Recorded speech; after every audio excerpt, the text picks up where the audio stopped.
अपशिष्ट जल की कहानी। बच्चों, क्या आप जानते हो उपयोग के लिए उपयुक्त स्वच्छ जल सभी को उपलब्ध नहीं है। संसार की जनसंख्या का बहुत बड़ा भाग दूषित जल के उपयोग के साथ होने वाले रोगों के साथ पीड़ित है और मृत्यु का ग्रास हो जाता है। अलवण अर्थात ताज़े जल की आपूर्ति में बढ़ती कमी का कारण जनसंख्या वृद्धि, प्रदूषण, औद्योगिक विकास तथा कुप्रबंधन है। इस स्थिति की गंभीरता को समझते हुए विश्व जल दिवस 22 मार्च 2005 को संयुक्त राष्ट्र की जनरल असेंबली ने 2005 से 2015 की अवधि को जीवन के लिए जल पर कार्य के लिए अंतर्राष्ट्रीय दशक के रूप में घोषित किया है। इस दशक में किए जाने वाले सभी प्रयासों का उद्देश्य सुरक्षित पेयजल उपलब्ध कराना था। वाहित मल क्या है? वाहित मल द्रव रूपी अपशिष्ट होता है। घरों, उद्योगों, अस्पतालों, कार्यालयों और अन्य उपयोगों के बाद प्रवाहित किए जाने वाला अपशिष्ट जल वाहित मल कहलाता है। वाहित मल में घुले हुए और निलंबित अशुद्धियां अर्थात अपद्रव्य होते हैं। इन अशुद्धियों को प्रदूषक कहा जाता है। वाहित मल में प्रदूषकों की किस्में: कार्बनिक अशुद्धियां जैसे मानव मल, जैविक अपशिष्ट पदार्थ, तेल, यूरिया, पीड़कनाशी, शाकनाशी, फल और सब्जी का कचरा आदि। अकार्बनिक अशुद्धियां जैसे नाइट्रेट, फॉस्फेट, धातुएं, फास्फोरस और नाइट्रोजन युक्त पदार्थ। जीवाणु: हैजा और टाइफॉइड आदि रोग उत्पन्न करने वाले क्रमशः विब्रियो कॉलेरा एवं सैल्मोनेला पैराटाइफाई। अन्य सूक्ष्म जीव: पेचिश आदि रोग उत्पन्न करने वाले प्रोटोजोआ।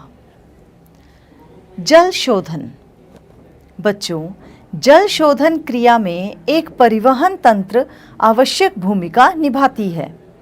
इस तंत्र को मल विसर्जन अथवा सीवरेज कहा जाता है, जो भूमि के अंदर छोटे और बड़े पाइपों का एक जाल है जिसे सीवर कहते हैं। मल विसर्जन वाहित मल को उसके उद्गम स्थल से उसके निपटान के स्थान अर्थात उपचार संयंत्र तक ले जाता है। यह वाहित मल अधिक सीवरों के द्वारा एक स्थान पर एकत्रित होता है जिसे मैनहोल कहा जाता है। मैनहोल में से पूर्ण अपशिष्ट जल या वाहित मल उपचार संयंत्र में भेज दिया जाता है, जिसके बारे में हम आगे पढ़ेंगे।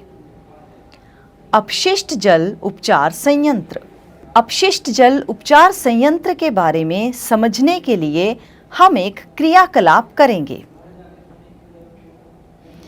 इस क्रियाकलाप को करने के लिए अपने सहपाठियों को समूहों में विभाजित कर लें। प्रत्येक चरण में प्रेक्षणों का रिकॉर्ड कीजिए। सबसे पहले कांच के किसी बड़े जार को 3/4 भाग तक पानी से भर लीजिए। इसमें कुछ घास के तिनके अथवा संतरे के छिलके जैसे कार्बनिक अपशिष्ट थोड़ी मात्रा में अपमार्जक और स्याही अथवा किसी रंग की कुछ बूंदें मिला दें। जार में ढक्कन लगाकर उसे अच्छी तरह हिलाएं और मिश्रण को 2 दिन तक धूप में रखा रहने दें। 2 दिन बाद मिश्रण को फिर से हिलाएं और इसकी अल्प मात्रा नमूने के तौर पर किसी परख नली में डालें। इस परख नली में उपचार से पहले नमूना 1 की चिट लगाकर इसे नामांकित करें। मिश्रण की गंध कैसी है? कांच के जार में शेष बचे मिश्रण में जल जीवशाला एक्वेरियम के वातित्र से कई घंटों तक वायु के बुलबुले गुजारें। वातित्र को रात भर जुड़ा रहने दीजिए। ताकि मिश्रण का कुछ घंटों तक वातन हो सके। यदि आपके पास वातित्र नहीं है तो यांत्रिक विलोड़क अथवा मिक्सर का उपयोग कीजिए। आपको इसे अनेक बार विलोड़ित करना पड़ सकता है। अगले दिन जब वातन प्रक्रम कुछ घंटों तक हो जाए तो किसी अन्य परख नली में दूसरा नमूना डाल दीजिए। इसे वातन के बाद नमूना 2 के रूप में नामांकित कीजिए। फिल्टर पत्र के एक टुकड़े को मोड़कर षट्कोणाकार बना लीजिए। अब फिल्टर पत्र को स्वच्छ पानी से गीला कर लीजिए और फिर शंकु को कीप में लगा दीजिए। कीप को किसी स्टैंड पर लगाइए। कीप में पहले बालू, उसके ऊपर महीन बजरी और अंत में मध्यम साइज की बजरी की परतें बिछाएं। बचे हुए वातित द्रव को फिल्टर करके बीकरों में भर दीजिए। द्रव को फिल्टर से बाहर गिरने मत दीजिए। यदि फिल्टर किया द्रव स्वच्छ ना हो तो इसे तब तक फिल्टर करते रहिए जब तक कि आपको स्वच्छ जल नहीं मिल जाता। फिल्टरित जल के नमूने को तीसरी परख नली में डालिए और उसे फिल्टरित जल नमूना 3 के रूप में नामांकित कीजिए। चौथी परख नली में फिल्टरित जल का एक अन्य नमूना लीजिए। इसमें क्लोरीन की गोली का एक टुकड़ा मिलाइए। इसे अच्छी तरह से मिलाइए जब तक जल स्वच्छ ना हो जाए। परख नली को क्लोरीनीकृत नमूना 4 के रूप में नामांकित कीजिए। सभी परख नलियों के नमूनों का ध्यानपूर्वक अवलोकन कीजिए। इन्हें चखिए मत, केवल उनकी गंध सूंघिए।